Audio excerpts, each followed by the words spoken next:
Nació en los aledaños de Santa Rosa de Río Primero, provincia de Córdoba, en un lugar denominado Carreta Quemada, el día 16 de marzo del año 1840. Fueron sus padres don Ignacio Brochero y doña Petrona Dávila. Ambos poseían un patrimonio de honradez y el hogar que conformaban era de una levadura moral que no habría de contaminarse jamás en su espíritu cristiano. Al día siguiente fue bautizado. Fue un día lluvioso, aquel 17 de marzo.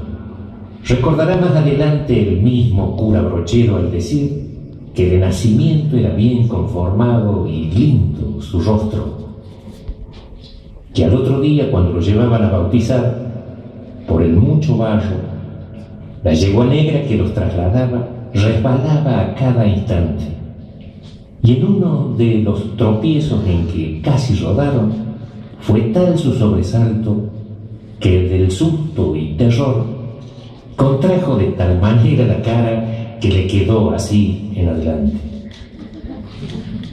Esto se debía a que cuando niño lo maltratara la viruela, y al enfermar gravemente dejóle profundas huellas en su rostro, que si podían afearlo en el sentido rigurosamente estético, daban, no obstante, al conjunto de su cara un sello tal de bondad que nadie, absolutamente nadie, podía dejar de sentirse atraído hacia su persona por una simpatía irresistible.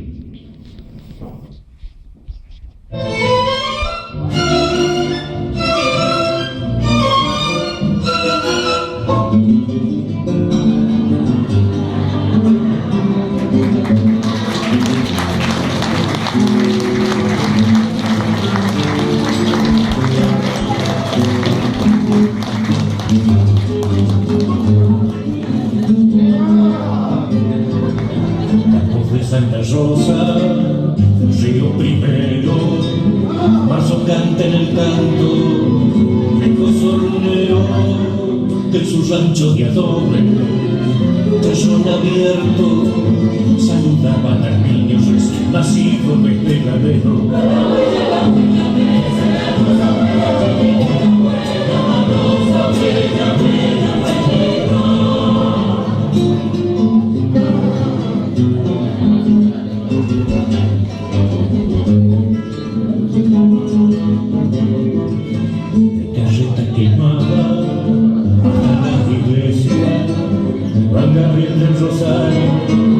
Manuel y Josefa, lluviecita del cielo, trae una flor, dice el niño que llegó y bautizado. Dice las huellas y el cuita negra, marché sin reparo, no se detenga, huella negra,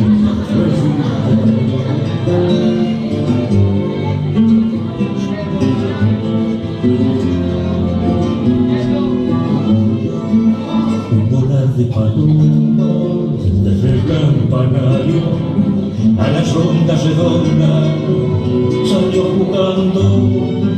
Hay palomas del campo, pájaros suaves, papacitos de tu que hacían batiendo el aire.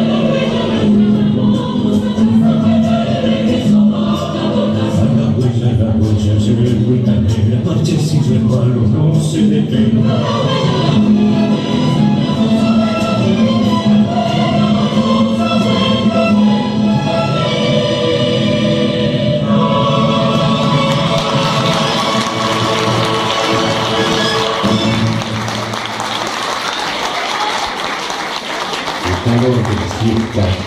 El camino hacia el río, el vaivén de los aves, el volar de los pájaros. Rodeado de esas pequeñas grandes cosas, pasó Gabriel sus primeros años, hasta que un día, al volver de la escuela y de su acostumbrado paso por la iglesia, llegó a su casa con una seria noticia entre los labios. Quería cursar los estudios correspondientes para llegar a ser como el señor cura. El 5 de marzo de 1856, Brochero ingresó al seminario de Nuestra Señora de Loreto. Entonces el hecho de ingresar al seminario no significaba asegurar una carrera eclesiástica. En él solamente se dictaban las clases de latín, debiendo cursar el resto de las materias en los claustros universitarios. El 13 de marzo de 1858, Brochero concurre por primera vez a la Universidad Nacional Mayor de San Carlos para inscribirse en primer año de filosofía. Y fue allí, precisamente, donde tuvo como condiscípulos a personas que luego se destacarían en la función pública. Tal el caso del doctor Miguel Juárez Celman, gobernador de Córdoba, luego presidente de la Nación, como así también a otros descendientes de conocidas familias. En junio de 1862, Brochero, quien ya cursaba el primer año de teología, extiende una nota al obispo solicitando la primera tonsura y 4 órdenes menores, las cuales le fueron conferidas el 16 y 17 de julio del mismo año por Monseñor José Vicente Ramírez de Arellano. 4 años más tarde, a 10 de su ingreso al seminario, a los 26 años de edad, fue ordenado sacerdote. Y el día 10 de diciembre del año 1866, Brochero cantaba su primera misa.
De los jesuitas a Córdoba, allá en 1859, Brochero conoció lo que luego sería su principal método de evangelización, los exorcismos ignacianos.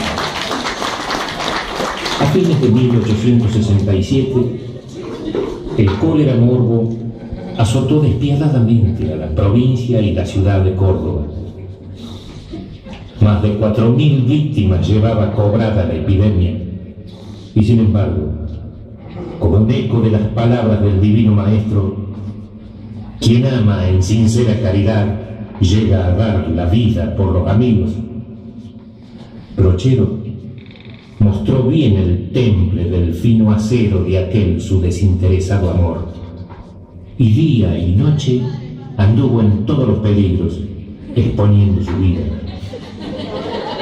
Ayudaba a trasladar enfermos y practicaba las friegas de remedio de la época.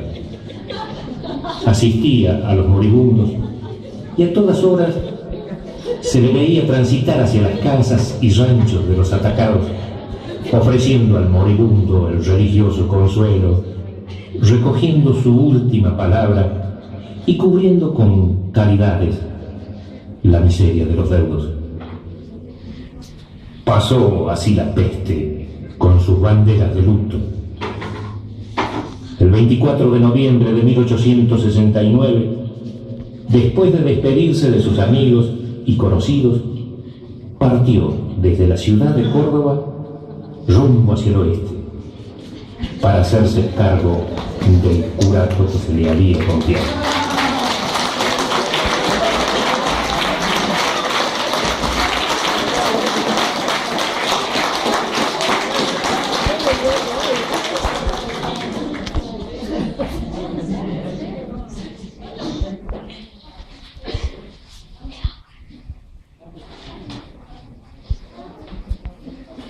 Su palabra era directa y sencilla. Todos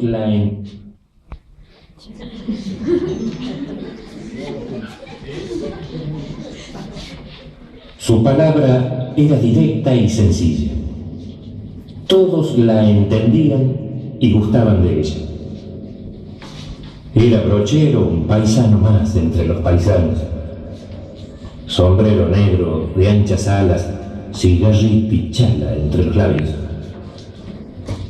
Infatigable caballero en mula, recorría de día o de noche su curato. Todos lo conocían como él conocía a todos. Y aunque el tiempo le era breve para desgranar rosarios, como gustaba decir, siempre encontraba el necesario para hacer un alto en su camino.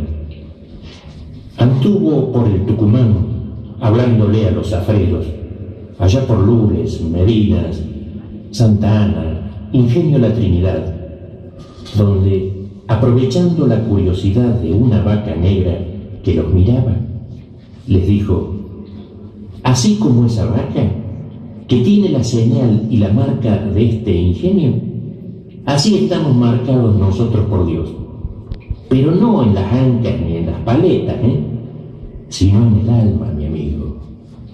Y sepan que tampoco señala en las orejas, pero sí en la frente y con la cruz.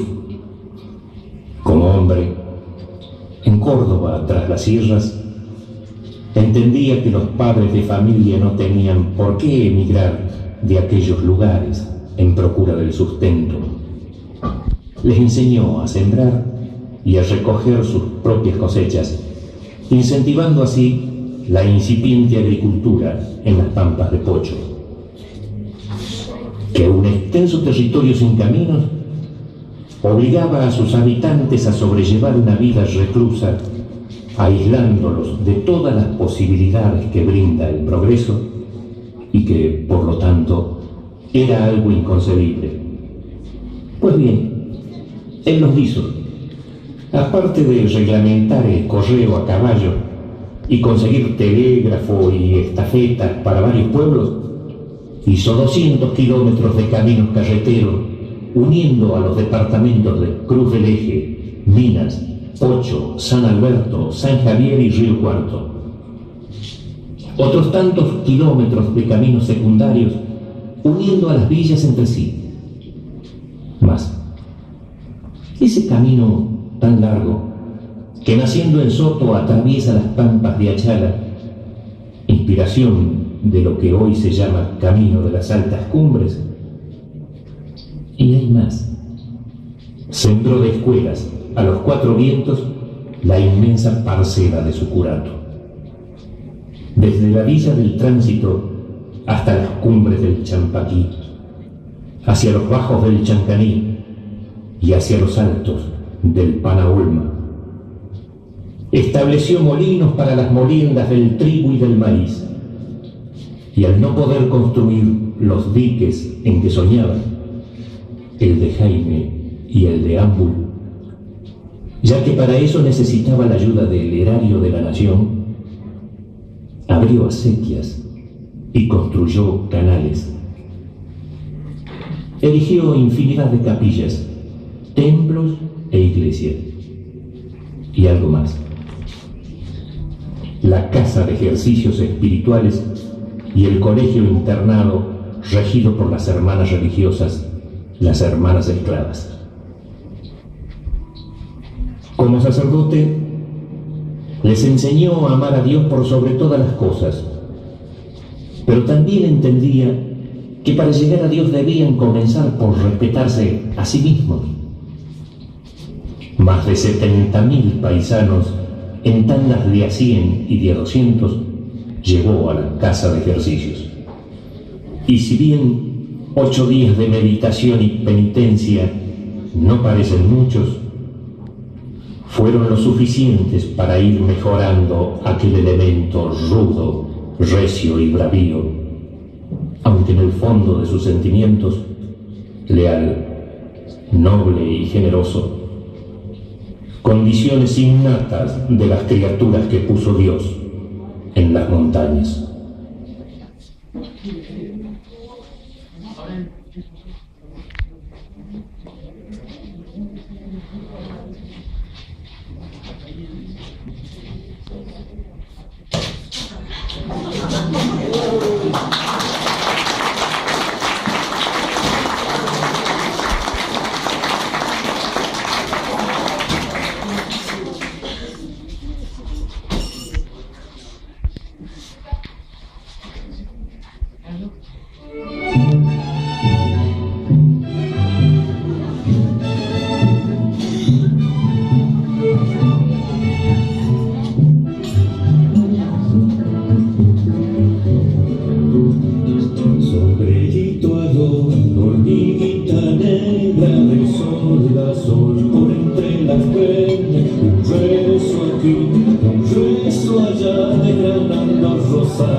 Bendiciendo los ranchos en Curabá.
abunda necesidad. Poco sobre poco es mucho, mucho sobre nada es más. A veces pienso y me digo, alguien se habrá de embromar. Óigame, don Juárez Selman, usted nos puede ayudar. Necesitamos caminos, necesitamos escuelas, iglesias, necesitamos tren y también algunos pesitos, ¿sabe? Siempre algo hay que tener. Por si un paisano se empeora o si enferma su mujer, hay que pensar en la mula si algo tuvo pa' comer. 40 leguas de sierra fáciles no son de hacer. Si usted viniera conmigo, no lo podría ni creer. Mire, este año las cosechas de las chacritas de maíz no han alcanzado ni para agua. ¿Quién le iba a ir a juntar? Un poco come la mula, la que uno tiene de andar. A usted le consta 3 días y le echamos a la ciudad. Caminos, doctor, caminos necesitamos. Allá. Toda distancia se acorta, si se acorta la ansiedad. Aquel que vive penando le sobra la voluntad. Pero si es otro el remedio, ¿de qué le vale penar? Bueno, como le iba diciendo de las cosechas del maíz, si un poco come la mula, para los bichos chicos no hay. A propósito, tengo uno, me lo regaló Bazán, un chancho, orejas caídas, hermoso para engordar, pero debo hacerlo plata. ¿Para qué? No anda haciendo falta cal para la iglesia, hombre. Ya tiene el techo raleado. A veces miro una estrella correr de cualquier lugar, parece que se cayera, nunca la pude encontrar. Que no se vuelvan tapera mi techo y su voluntad. No me quejo, no. En el verano digo misa de entidad. Lo bravo es el invierno, cuando le da por helar. Si usted mira a los niñitos cuando vienen a estudiar, les doy clase ahí mismito. No tengo otro lugar. Escuelas, doctor. Escuelas necesitamos. ¿Verdad? Fíjese, no hace mucho, alguien me dijo al pasar, no se olvide, don Brochero, de traer algo para este lado. Y yo me dije para adentro, que es cierto lo del refrán. Donde tan solo hay pobreza, abunda necesidad.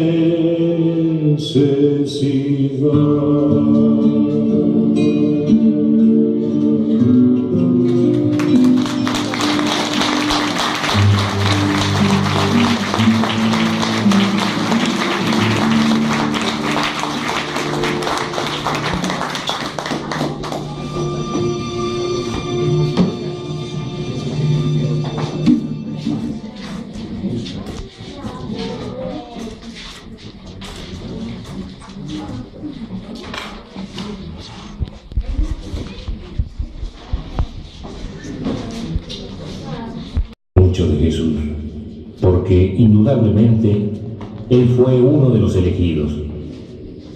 Y aunque todo lo hacía con pasión, tuvo una pasión preferida: enarbolar la bandera de San Ignacio de Loyola, que decía "a mayor gloria de Dios", y abrevar su sed cristiana en la generosidad de su libro de ejercicios.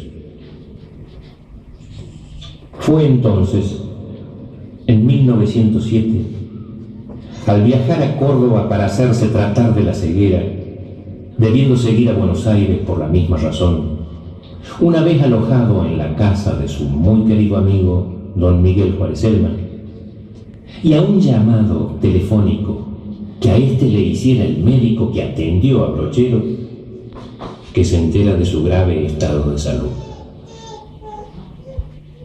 ¿Qué te dijo el médico, Miguel? No me mientas. No te puedo mentir. Te estimo demasiado. Dijo que es muy delicado lo que tienes y recomienda un aislamiento absoluto. Cuantos le conocieron aseguraron que Brochero contrajo la lepra por el trato con los leprosos en su ministerio sacerdotal.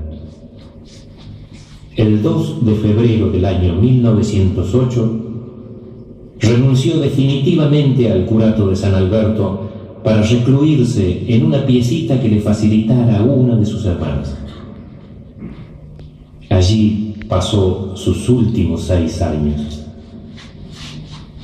Entre sus pocas cosas, un breviario de tapas incoloras con hojas de papel Biblia ajadas, desteñidas, mostraban la insistente voluntad de la lectura. Un luengo rosario de cuentas grandes y lustrosas, el mismo que llevara bajo el poncho, enredado en su talero, había quedado entre sus dedos aprisionado como único tesoro, mientras la cruz, la que pende entre el primero y último misterio como final de los 3 puntos suspensivos, símbolo de la gloria, reposaba esplendorosa sobre la pequeña y mansa pampa de su pecho.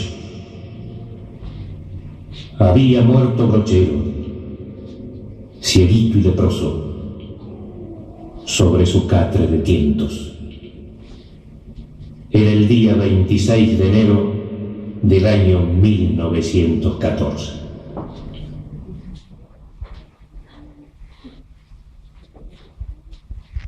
Fue camino del cielo,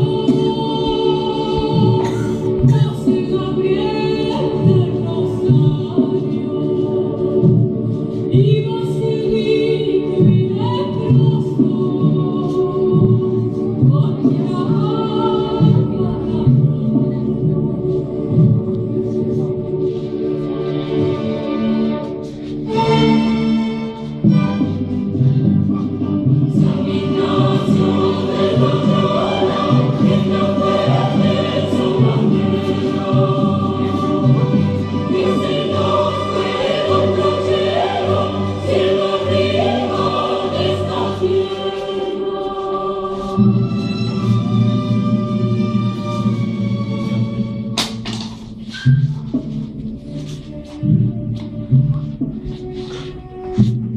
Se fue camino del cielo,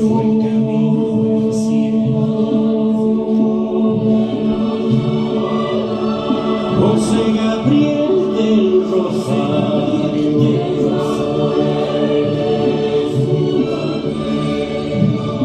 iba cieguito